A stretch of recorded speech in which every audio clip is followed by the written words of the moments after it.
शक्ति प्रदर्शन के ऊपर मैं इतना ही कहूंगा, हमें तो अपनों ने लूटा, गैरों में कहां दम था, हमारी किश्ती थी डूबी वहां जहां पानी कम था। लेकिन मैं उनसे कहता हूं अब तो छोड़ दो। एक पूर्व नगर सेवक है, एक अभी नगर सेवक है जो मेरे यहाँ पे पेरोल पे काम करते थे, वो भी मुझे उपदेश देते हैं कि पार्टी और संगठन क्या होता है। मुझे हंसी तो तब आती है, दुख तो तब होता है जिन्होंने भाजपा में जुम्मा जुड़े और मुझे उपदेश देते हैं कि संगठन क्या होता है और काम क्या होता है और पार्टी क्या होती है। कि अगर शादी हो जाए और जब दामाद घर आ जाए तो फिर वो अच्छा है कि बुरा है, उसे हमें समय समय पे समझाना चाहिए और परिवार से निकाला नहीं जाता। लेकिन ये बात भी सत्य है कि जो उसके अड़ोस पड़ोस में होते हैं उनका फर्ज बनता है जो कि मेरा बनता है।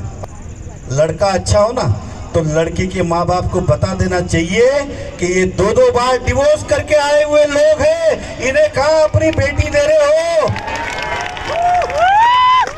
तीसरी बार हो गया तो हम क्या करेंगे? जब तक जान है तब तक मैं दिखाने का प्रयास करूंगा आईना, लेकिन इसका मतलब ये नहीं कि मैं घर छोड़ के जाने वाला हूं। लेकिन बस इतना ही चाहता हूं, दामाद जी कुछ बात और कुछ तौर तरीके इस परिवार के सीख ले। उस परिवार वाले तौर तरीके इस परिवार में नहीं चल सकते।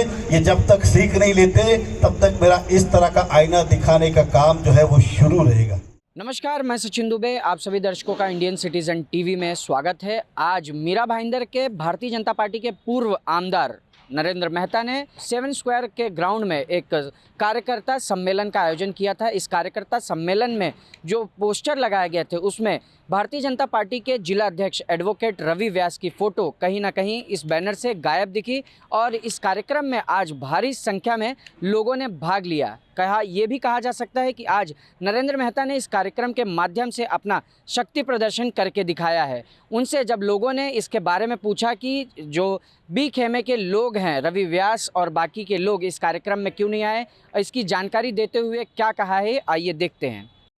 कार्यकर्ता सम्मेलन जब से भाजपा में आया हूँ 2009 में, तब से हर साल ही कार्यकर्ता सम्मेलन होता है, कोई पहली बार नहीं हुआ है।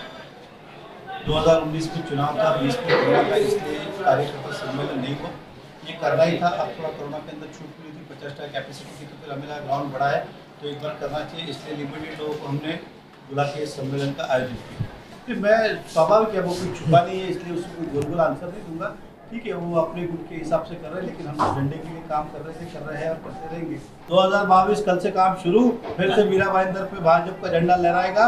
इस बात का आज आपको विटनेस देता हूँ। चुनाव के बाद आके फिर इस तरह से बात आपको किसने बोला कि मैंने कभी ऐसा कहा कि हमने, मैंने ये कहा कि कुछ चीजें हैं पार्टी को अवगत कराना चाहिए जो हमने कराया। इसका अभी तक हमें आने वाले समय में सारी चीजें ना, हमारी इंटरनल कुछ बातें बाकी है और वो भी झंडे के नीचे काम कर रहे हैं, हम भी झंडे में अपना काम कर रहा हूँ। मैं कभी कटाक्ष नहीं करता उनका ये कार्यक्रम क्यों हुआ, वो कार्यक्रम क्यों हुआ, वो क्यों आया, ये क्यों आया। अब तो काम भाजपा का मेरा कल भी कर रहा था, आज भी कर रहा हूँ, कल भी करूँगा। जब तक मुझे पार्टी कुछ बोलती नहीं तब तक मेरा फर्ज बनता है कि पार्टी के प्रति अपना कर्तव्य करूँ। जैन पीतालाल जैन का परिवार, तो ये आप सब भी इतिहास जानते हैं उनका, ऐसा नहीं कि नहीं है। उन्होंने आदमी ठीक है अपनी अपनी इच्छाओं के हिसाब से आकांक्षा अपेक्षा निर्णय लेता है, लेकिन रह के गद्दारी करना ये पहली गलती। उसके बाद फिर तुम जीतने के बाद जब देवेंद्र फडणवीस जी मुख्यमंत्री बनने जा रहे थे तो वापस भाजपा में आ गए। जब वो मुख्यमंत्री नहीं बने, शिवसेना के हुए, तो आप शिवसेना में चले गए। अब शिवसेना में प्रताप सरनाईक जी आपको संगठन में कुछ भी इंटरवेंशन नहीं कर, जो भी उनका इधर है, तो वापस से वो क्या बोलते हैं एनसीपी हो, भाजपा हो, मन बना रहे। और मैं तो चाहता हूँ एक बार भाजपा में आए, मेरी दिली इच्छा है, तो एक बार उनको लाओ और फिर दिखाओ कि क्या होता है। क्योंकि उनको कोई खड़ा भी नहीं करेगा, टिकट भी नहीं देगा, कोई लेगा भी नहीं, और वो भाजपा में आएंगे और वापस कॉर्पोरेशन का चुनाव नहीं। कहावत है, एक बार तू आ तो सही।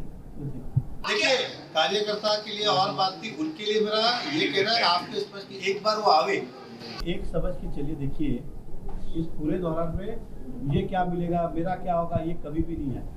बात क्या चल रही थी उस समय से लेकर अब तक कि जिला अध्यक्ष को नियुक्त करने के पहले एक सभी को विश्वास में लेके करना चाहिए। ये पहले दिन से लड़ाई, उसके बाद पार्टी ने जो भी वो अपना निर्णय लिया, पार्टी ने जिला अध्यक्ष का, ठीक है, वो पार्टी ने निर्णय लिया। अब हमको ये थोड़ी बोले रवि अभी आज जिला अध्यक्ष नहीं है या वो नहीं है, वो क्या कर रहा है वो उनका विषय। हमारी कुछ अपनी बातें पार्टी से, वो जब होगी समाधान होगा, हम फिर सब मिलकर काम। देखिए, आप अगर मीरा भाईंदर का इतिहास देखेंगे तो पिछले किसी भी कार्यकर्ताओं सम्मेलन में नेताओं को आज तक हमने आमंत्रित नहीं किया। और मेरा भी अगर पूरा, मैं विधायक था, जिला अध्यक्ष देखेंगे तो नेता हमारे किसी उद्घाटन और किसी कार्यक्रम उसमें हम बुलाते। पार्टी के इस तरह के कार्यक्रम रोज होते रहते, और पार्टी की तरफ से अगर कोई कार्यक्रम हो तो उस तरह की सभा आयोजन होती है तब ऑर्गेनाइज करते हैं। तो हमने अपने लेवल पे किया था। मुझे थोड़ी जरूरत है कि रोज रात को एक का फोन करो, प्रेस वाले को बोला भाई इसका इंटरव्यू और चलाओ, इसका इंटरव्यू चलाओ, तो जिसको है वो कर रहे हैं, मैं क्यों करूँ। एक समझ के चलिए, कार्यकर्ता और पार्टी ये दोनों एक ही साथ जुड़े हुए एक गाड़ी के दो पहिए, तो दोनों अलग नहीं हो सकते ना। कहते हैं कार्यकर्ता के बगैर संगठन नहीं चलता, संगठन के बगैर कार्यकर्ता नहीं चल सकता। एक सिंपल सी बात है। पद और ये सब ठीक है, हम कह सकते हैं कि व्यवस्था है, तो कार्यकर्ता है तो संगठन है, संगठन है तो कार्यकर्ता है। इसको दोनों को अलग नहीं किया जा सकता है। आप ये कह सकते हैं क्या कि मैं कार्यकर्ता, लेकिन संगठन है तो कार्यकर्ता किसका है। अगर संगठन है एक भी आदमी, तो हम ये कहेंगे कि संगठन हमारा मजबूत है। मेरे को नेतृत्व मानने की जगह मैं ऊपर देवेंद्र फडणवीस उनका नेतृत्व मानता हूँ, मुझे उनके नेतृत्व मानने की जरूरत क्या, वो थोड़ी मेरे लीडर है। नेता साहब रवि व्यास ने हमेशा कहा कि नरेंद्र मेहता हमारे, मैं थोड़ी कहता हूँ मेरा लीडर है। मैं ये नहीं कहता हूँ प्रोटोकॉल और गरिमा के एंगल से कहता हूँ।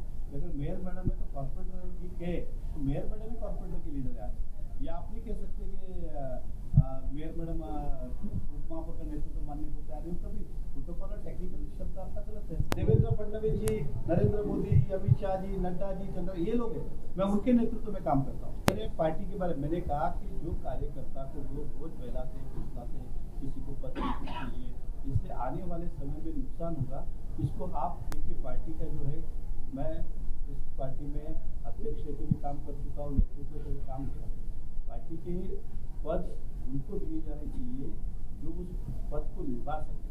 खाली हम बोले मेरे पास 10 ही, एक तूले, तो इस तरह से संगठन आने वाले समय में बहुत बड़ा नुकसान, ये बात तो मिल जाएगा, लेकिन ये संगठन का बहुत बड़ा नुकसान होगा आने वाले चुनाव में कहिए या संगठन की बढ़ोतरी में कहिए। ये मेरा मानना है कि एक चीज समझ के चलिए ना, आदमी अगर आया तो वहाँ का यहाँ आएगा, यहाँ का वहाँ जाएगा, रहेगा तो भाजपा की, वो किधर जा रहा है क्या। तो पार्टी कोई अल्टीमेटली हमारी संख्या कभी भी कम नहीं होगी। आप समझे, हमारी संख्या कभी भी कम नहीं होगी, ना कॉर्पोरेटर की, ना आपने अगर देखा हो कार्यकर्ता की, ठीक है, जहाँ वहाँ चलेगा, लेकिन संख्या पर हमारी कभी कम नहीं। इसका विषय क्या है कि भारतीय जनता पार्टी के हर कार्यकर्ता ने मैदान में उतर के काम करना चाहिए। ये आपसी झगड़े में कोरोना में बहुत समय चला गया, अब मात्र 8 महीने बचे हैं। 8 महीने में 1.5 महीना आचार संहिता का निकाल दो, 6.5 महीने बचे। ये सब बात चलते रहेगी, ये होता रहेगा, खत्म अपने समय पे होगा, लेकिन काम रुकना नहीं चाहिए। इस शहर की जनता का भी हमारे ऊपर कुछ है ना भरोसा, वो टूटना नहीं चाहिए ना। जिस दिन हम आपसी लड़ने में घर में बैठ जाएंगे उस दिन जनता हमको क्या करेगी, फिर परमानेंट घर में बिठा देगी। इसलिए जनता मुझसे तुम्हारा क्या, तुम लड़ते हो, हमें तो हमारा जिसलिए आपको चुन के दिया है या जिस विश्वास के भरोसा किया है, तो आप विश्वास हमारा टूटने नहीं दे। और उस समय चुनाव मेरे नेतृत्व में लड़ा गया, इसलिए मेरा फर्ज ज़्यादा बनता है कि उनके इसलिए चाहे वो पार्टी वो चाहे जो मैंने अन्य विषय की बातें की, मेरा काम है कि मैं काम करता रहूँ। और कार्यकर्ता जो आए थे वो इसलिए नहीं आए थे कि मुझे ये पद चाहिए, वो चाहिए, इस गढ़ वो गढ़, वो इसलिए आए थे, काम करने आए थे। उतना मोहर नहीं टूटना चाहिए। वो पार्टी का झंडे का ही काम हम कर रहे हैं, उनको स्पष्ट रूप से ये आदेश देना था, उन्हें समझाना था, जो काम हमने आज किया। देखिए, ऐसा है कि पार्टी के अपने प्रोटोकॉल होते हैं। कोई भी नेता आता है वो अपने अपने तरीके से, समय होता है तो अपने अपने तरीके से जिला कार्यालय वो पार्टी के नेता हो उनके पास जाते रहते हैं। मैंने किसी को ये बोल सकते कि आमंत्रित नहीं किया इसलिए नहीं आए, तो ऐसा कौन सा नेता है। तो चंद्रकांत दादा जी की हम बात करें, मेरे इस ऑफिस में बोलिए, मेरे बंगले में 2 बार खाना खा के गए, उदाहरण देता हूँ। और क्या चाहिए, कौन सा ऐसा नेता है जो नहीं आया है। मैं थोड़े दिन पहले, 1 महीने पहले नितिन गडकरी जी को मिला था, इस ब्रिज को लेके एग्जाम्पल था। कपिल पाटिल जी ने उन्होंने अपने बंगले पे बुलाया था, खाना खा के मुझे वहाँ से भेजा जब मैं उनका सम्मान कर। तो सभी तो नेता ही मुझे अपने फ़ोन लगा तो मुझे मानते नहीं है, मैं उनको मानता नहीं कि ऐसा नहीं, ठीक है। वो उनकी इसमें कहा ना कि वो हर बार पकड़ते हैं और उनसे, क्योंकि जो जहाँ पे जाएगा वो बोलेंगे, वो पकड़ते आप लोग को बुलाते हैं और एक बाइट डलवाते और डलवाते, ये दिखाने के लिए कि देखो पार्टी किधर है। पार्टी आपको बता दूं, पार्टी की जगह पर ये ना इधर है ना उधर है। अरे बाबा, मुझे ही सचिव बनाया गया था ना इस शहर का, मैंने ना कहा। आप बोलते हो कि उन्होंने ले लिया, मैंने बोला उन्होंने कहा लिया, उन्होंने तो मुझे सचिव पद ही दिया ना और कहा कि शहर का नेतृत्व करो। लेकिन मैं जब मैच जीतने जाऊँ तो मेरे साथ प्लेयर भी तो वैसे चाहिए कि नहीं, मेरे साथ प्लेयर भी तो वैसे चाहिए कि नहीं। तो मेरे पास मैंने वो अपना सजेस्ट किया।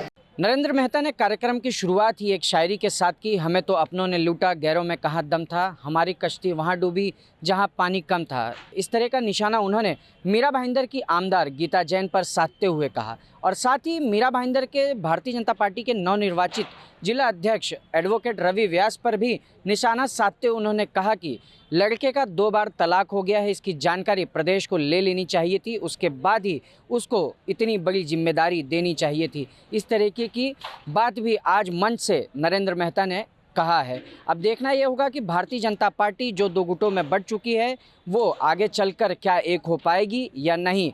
और मंच के माध्यम से ही नरेंद्र मेहता ने लोगों से कह दिया है कि 2022 का जो चुनाव है उसकी तैयारी उन्होंने शुरू कर दिया है। अब देखना ये होगा कि 2022 के चुनाव में भारतीय जनता पार्टी क्या कारनामा करके दिखाएगी। इंडियन सिटीजन टीवी के लिए अजय यादव के साथ मैं